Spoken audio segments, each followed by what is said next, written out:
నమస్తే, welcome to CM today. నేను మీ మధు. ఆంధ్రప్రదేశ్ లోకి కూటమి ప్రభుత్వం అధికారంలోకి వచ్చి ఆల్రెడీ 1 ఇయర్ దాటిపోయింది. అయితే ఆంధ్రప్రదేశ్ లో 175 నియోజకవర్గాలు ఉన్నాయి.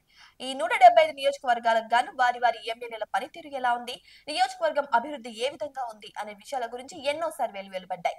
అయితే మనం ప్రముఖంగా చాణక్య సర్వేస్ గురించి చెప్పుకుందాం. ఎందుకంటే ప్రజల మద్దతుతో నిలుస్తుంది ఈ చాణక్య సర్వేస్. అయితే చాణక్య సర్వేస్ సింగనమల నియోజకవర్గం గురించి ఏ విధంగా చెబుతుంది అనే విషయాల గురించి ఈ రోజు మనం చర్చించుకుందాం. వీడియోని ఎక్కడ స్కిప్ చేయకండి. సింగనమల ఈ పేరు వినిపిస్తే చాలు ఆంధ్రప్రదేశ్ రాజకీయాల్లో ఒక ఆసక్తికరమైన సెంటిమెంట్ గుర్తుకొస్తుంది. అనంతపురం జిల్లాలో ఉన్న ఈ నియోజకవర్గం రాష్ట్రంలో ఏ పార్టీ అధికారంలోకి వస్తుందో నిర్ణయించే శక్తిగా ప్రసిద్ధి చెందింది ఈ సింగనమల. ఇది కేవలం ఒక రాజకీయ క్షేత్రం మాత్రమే కాదు, ఇది ఆంధ్రప్రదేశ్ రాజకీయాలకు ఒక దిక్సూచిగా మారింది. సింగనమలలో గెలిచిన పార్టీనే రాష్ట్రంలోనూ అధికారంలోకి వస్తుందని గత కొన్ని ఎన్నికల చరిత్ర పదే పదే నిరూపించింది.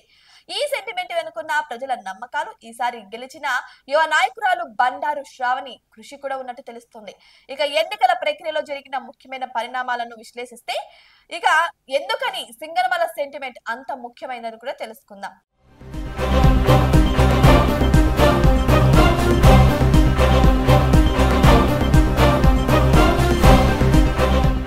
అయితే ఈ నియోజకవర్గం ఒకే పార్టీకి అనుకూలంగా ఉండదు.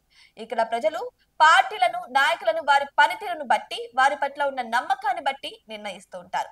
గత ఎన్నికల చరిత్రను పరిశీలిస్తే సింగనమలలో గెలిచిన పార్టీయే రాష్ట్రంలోని ప్రభుత్వం ఏర్పాటు చేసింది. అదే వైసీపీ పార్టీ.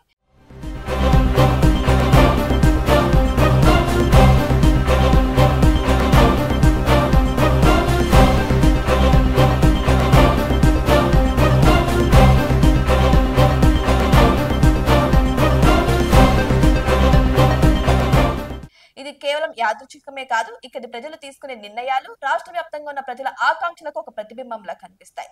ఇక నియోజకవర్గంలో ఉన్న సామాజిక, ఆర్థిక, రాజకీయ పరిస్థితులు రాష్ట్రంలోని మొత్తం పరిస్థితులను కూడా ప్రతిబింబిస్తాయి. ఉదాహరణకు 2014 ఎన్నికల్లో తెలుగుదేశం పార్టీ సింగనమలలో గెలిచి రాష్ట్రంలోనూ అధికారాన్ని చేపట్టింది. అలాగే 2019లో కూడా వైఎస్ఆర్ కాంగ్రెస్ పార్టీ కూడా ఇక్కడ గెలిచి భారీ మెజార్టీతో రాష్ట్రంలో ప్రభుత్వాన్ని ఏర్పాటు చేసింది. ఈసారి బండారు శ్రావణి ఈ రూపంలో టీడీపీ, జనసేన, బీజేపీ కూటమి దిశగా పయనిస్తూ విజయం సాధించింది. ఇక ఇదే ఫలితంగా రాష్ట్రంలో కూడా కూటమి ప్రభంజనం సృష్టించింది.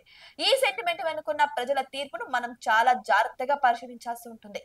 ఎందుకంటే 2019 ఎన్నికల్లో వైసీపీ హావాలో ఓడిపోయినప్పటికీ కూడా బండారు శ్రావణి నియోజకవర్గాన్ని విడిచి వెళ్లలేదు. ఇది ఆమె గెలుపుకు ప్రధాన కారణాల్లో ఒకటిగా నిలిచింది. చాలా మంది నాయకులు ఓడిపోగానే తమ నియోజకవర్గాన్ని పట్టించుకోవడమే మానేస్తారు. కానీ శ్రావణి శ్రీ అలా చేయలేదు. ఆమె నిరంతరం ప్రజల్లోనే ఉన్నారు. గ్రామీణ ప్రాంతాలకు వెళ్లి వారి కష్టాలను స్వయంగా తెలుసుకున్నారు. తాగునీటి సమస్యలు, సరైన రోడ్లు లేని గ్రామాలు, రైతులకు ఎదురైన ఇబ్బందులు, ఇలా ప్రతి సమస్యను తెలుసుకొని వాటి పరిష్కారానికి ఆమె నిరంతరం పోరాడుతూ వచ్చారు. ఈ 5 ఏళ్ల కాలంలో ఆమె చేసిన పోరాటం, ప్రజలతో ఆమె పెంచుకున్న అనుబంధం ఈసారి ఆమె గెలుపుకి బలమైన పునాది వేసింది. అయితే శ్రావణి శ్రీ తన ప్రచారంలో కేవలం పార్టీ విధానాల గురించి మాత్రమే కాకుండా ఆమె స్థానిక సమస్యలపై కూడా దృష్టి పెట్టారు. నియోజకవర్గంలో పారిశ్రామిక అభివృద్ధి లేకపోవడం, యువతకు ఉపాధి అవకాశాలు లేకపోవడం, మహిళల భద్రతకు సంబంధించిన సమస్యలు, ఇలా ప్రతి అంశాన్ని ఆమె ప్రస్తావిస్తూ వచ్చారు. ఆమె ఇచ్చిన హామీలు ప్రజల హృదయాలకు దగ్గరగానే చేరాయి. అయితే ఆమె ఒక మహిళ కావడం, యువ నాయకురాలు కావడం కూడా ఆమెకు పెద్ద ఎత్తున మద్దతు కూడా లభించడానికి కారణమైంది.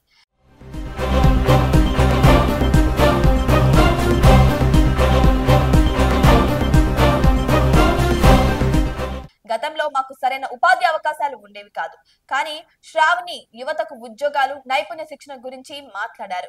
ఓడిపోయినా కూడా ఆమె మా కోసం నిలబడ్డారు. అందుకే ఈసారి ఆమెకు ఓటు వేశామని అక్కడ ప్రజలు కూడా చెప్పుకొస్తున్నారు.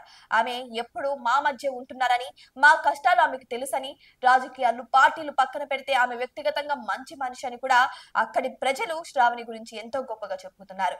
ఇక ఒక ఆడబిడ్డగా మా కష్టాలు అర్థం చేసుకొని పని చేస్తున్నారని కూడా అక్కడి మహిళలు కూడా వాపోతున్నారు. మాకు సరైన ధరలు లేవు, వ్యవసాయ ఆదాయం గిట్టుబాటు కావడం లేదు. ఆమె రైతు సమస్యల గురించి ఎక్కువగా మాట్లాడతారు. మాకు అండగా నిలబడ్డారు. అందుకే మేము ఆమెకు ఓటు వేశామని ఇక సింగనమలలోని రైతులు కూడా ఆశాభావం వ్యక్తం చేస్తున్నారు. ఇక సింగనమల నియోజకవర్గం రాష్ట్రానికి ఎంత ముఖ్యమైందో అది ఎన్నికల కమిషన్ కూడా తెలుసు. అందుకే ఇక్కడ విపక్షపాతంగా ఎన్నికలు జరగడానికి ప్రత్యేక చర్యలు కూడా తీసుకోవడం జరిగింది. ఎన్నికల పరిశీలకులు అదే స్పెషల్ అబ్జర్వర్స్ ని ఎప్పటికప్పుడు నియోజకవర్గంలోని పరిస్థితులను సమీక్షించడానికి కూడా నియమించడం జరిగింది. ఓటర్లను ప్రభావితం చేసే ప్రయత్నాలను అడ్డుకున్నారు. పోలింగ్ రోజున ప్రతి బూత్ ను నిశితంగా పర్యవేక్షించారు. ఈ పారదర్శకమైన విధానం కూడా ప్రజల విశ్వాసాన్ని పెంచింది. వారు ఎటువంటి భయం లేకుండా తమ అంతరాత్మ ప్రబోధానికి అనుగుణంగా ఓటు వేయగలిగారు. డబ్బు, మద్యం పంపిణీ వంటి అక్రమాలకు ఎన్నికల కమిషన్ కఠినమైన చర్యలు తీసుకుంది. ఇక సింగనమలలో పోలింగ్ రోజున భారీగా పోలీసులు మోహరించారు. నిఘా కెమెరాలు, డ్రోన్ల ద్వారా పోలింగ్ ను కూడా పర్యవేక్షించడం జరిగింది. ఈ చర్యల వల్ల ప్రజలు తమ ఓటు హక్కును నిర్భయంగా వినియోగించుకోవడానికి కూడా అవకాశం లభించిందిగా మారచ్చు. అయితే ఇది కూడా ఒక రకంగా మార్పు కోరుకున్న ప్రజల ఆకాంక్షలకు అనుగుణంగా ఓటు పడ్డానికి కూడా ఇది దోహదపడిందని చెప్పొచ్చు. ఇక యువ నాయకురాలు బండారు శ్రావణిశ్రీ గెలుపు రాష్ట్రంలో అధికారం మారడానికి ఒక సంకేతంగా కూడా మారింది. అయితే ఈ సెంటిమెంట్ మరోసారి నిజమైంది. ఇప్పుడు సింగనమల ప్రజల అంచనాలకు తగ్గట్టుగా ఆమె ఎలాంటి అభివృద్ధి కార్యక్రమాలు చేపడతాననేది కూడా వెయిట్ చేసి చూడాల్సిందే. తాగునీరు, రోడ్లు, విద్య, వైద్యం, పారిశ్రామిక అభివృద్ధి ఈ 5 ఏళ్లలో ఆమె సింగనమలను ఎలా మార్చబోతున్నారనేది కూడా ఇప్పుడు ఆసక్తికరంగా మారింది. ఇక సింగనమల ప్రజల ఆశలు, ఆకాంక్షలు నెరవేరుతాయని కూడా మనం అందరం ఆశిద్దాం. అయితే ఆమె ముందు ఇప్పుడు ఒక పెద్ద సవాలు కూడా ఉన్నాయి. అదేంటంటే దశాబ్దాలుగా వెనుకబడిన నియోజకవర్గం ఇది కాబట్టి సాగునీరు, తాగునీటి సమస్యలు ఇంకా ఆ నియోజకవర్గాన్ని వెంటాడుతూనే ఉన్నాయి. యువతకు ఉపాధి అవకాశాలు కల్పించడం, పారిశ్రామికంగా అభివృద్ధి చేయడం, గ్రామీణ రోడ్లను మెరుగుపరచడం వంటివి కూడా ఆమె ముందున్న ఒక ముఖ్యమైన సవాళ్లుగా చెప్పొచ్చు. ఇక తమ ప్రచారంలో ఆమె ఇచ్చిన హామీలను ఏ మేరకు నెరవేరుస్తారు అనేది కూడా ప్రజలు గమనిస్తున్నారు. ఇక సింగనమల ప్రజలు ఎప్పుడు మార్పు కోరుకుంటారో అప్పుడు తమ ఓటుతో ఒక స్పష్టమైన సంకేతాన్ని ఇస్తారని కూడా మరోసారి రుజువైంది. ఇక సింగనమల ఇది కేవలం ఒక రాజకీయ విజయం కాదు, ఇది ప్రజల ఆకాంక్షలు, నమ్మకాలకు దక్కిన విజయం. ఒక యువ నాయకురాలు ప్రజల మధ్య ఉండి వారి కష్టాల్లో పాలు పంచుకొని విజయం సాధించడం ఒక ఆదర్శంగా భావించవచ్చు.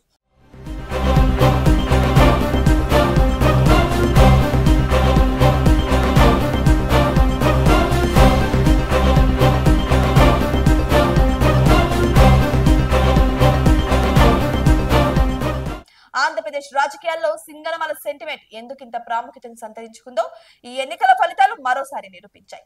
ఇప్పుడు అందరి చూపు శ్రావణిశ్రీ పైనే ఉంది. ఆమె సింగనమల ప్రజలకు ఏ విధంగా సేవ చేస్తారు, ఎలాంటి అభివృద్ధి తీసుకొస్తారు అనేది వేచి చూడాల్సిందే. సింగనమల ప్రజలు మరోసారి చరిత్రను తిరగరాశారని చెప్పొచ్చు. ఇక సింగనమల విషయానికి వస్తే అక్కడ ఇద్దరు మహిళలు పోటాపోటీన నిలబడ్డారు. ఒకరు వైసీపీ తరపున, మరొకరు కూటమి తరపున. ఇక వైసీపీ తరపున నిలబడ్డ వారు ఓడిపోయారు. ఇక కూటమి తరపున నిలబడినటువంటి బండారు శ్రావణి యువకురాలు. అది కాకుండా ఇక రాజకీయాల్లో ఒక అందగత్తెగా కూడా పేరు తెచ్చుకుంది బండారు శ్రావణి. సో ఈవిడ గురించి చెప్పాలంటే అతి తక్కువనే చెప్పొచ్చు. ఎందుకంటే ఎటువంటి పొలిటికల్ బ్యాక్గ్రౌండ్ లేకుండా శ్రావణి ఒక మహిళ ఉండి కూడా ఇంత దూరం పయనించడం కూడా నిజంగా కష్టతరం అనే చెప్పొచ్చు. అయితే ఇప్పుడు చాణక్య సర్వే సింగనమలలో నిర్వహించిన సర్వే ప్రకారం చూసుకుంటే అక్కడ ప్రజలు బండారు శ్రావణి నియోజకవర్గం అభివృద్ధి దిశగా కొనసాగుతుంది, ఓకే బండారు శ్రావణి నియోజకవర్గాన్ని అభివృద్ధి చేస్తున్నారని అక్కడ ప్రజలు 53% మద్దతు ప్రకటించారు. ఇక అస్సలు బాగోట్లేదు, ఇప్పుడిప్పుడు వస్తుంది యువకురాలు ఉడుకు రక్తం తప్ప ఇక్కడ ఎటువంటి అభివృద్ధి లేదు, అసలు సింగనమల నియోజకవర్గం అభివృద్ధి చెందలేదు అని చెప్పేసి 38% మంది అంటున్నారు. సరే, ఒక యువకురాలు ఇప్పుడిప్పుడే కొంచెం రాజకీయాల్లో పుంజుకుంటున్నారు కాబట్టి ఇంకా 1 year కూడా దాటలేదు కదా అధికారంలోకి వచ్చి, సో రాను ఇంకెన్ని అభివృద్ధి చేస్తారు, సరే కొన్నాళ్ళు వెయిట్ చేసి చూద్దామని 9% మంది అంటున్నారు. మరి బండారు శ్రావణి గురించి మీరేమనుకుంటున్నారు? బండారు శ్రావణి పనితీరు బాగానే ఉందంటారా? మీ అభిప్రాయాన్ని అయితే కామెంట్ బాక్స్ లో కామెంట్ రూపంలో తెలియచేయండి. మీ యొక్క ఎమ్మెల్యే అదే మీ నియోజకవర్గం యొక్క గ్రాఫ్ పర్సెంటేజ్ గురించి తెలుసుకోవాలనుకుంటున్నా మీరు స్క్రీన్ మీద కనిపిస్తున్న నెంబర్ కి కాల్ చేసి మీ ఎమ్మెల్యే యొక్క గ్రాఫ్ పర్సెంటేజ్ కూడా తెలుసుకోవచ్చు. మరి ఇంకొక ఎమ్మెల్యే గురించి కూడా మీ యొక్క ఎమ్మెల్యే గురించి కూడా మీరు మాతో చర్చించాలి అనుకున్నా, మీ ఎమ్మెల్యే పనితీరు గురించి మాకు తెలియచేయాలనుకున్నా సరే స్క్రీన్ మీద కనిపిస్తున్న నెంబర్ కి తెలియచేయండి, లేకపోతే కామెంట్ బాక్స్ లో కామెంట్ రూపంలో అయినా తెలియచేయచ్చు. చూసారు కదా ఈ రోజు సింగనమల నియోజకవర్గం గురించి బండారు శ్రావణి ఏ విధంగా అభివృద్ధి చేస్తుంది, ఏ విధంగా నియోజకవర్గ అభివృద్ధికి తోడ్పడుతున్న విషయాల గురించి. ఇటువంటి మరిన్ని ఇంట్రెస్టింగ్ అప్డేట్స్ కోసం మా ఛానల్ ని సబ్స్క్రైబ్ చేసుకోండి.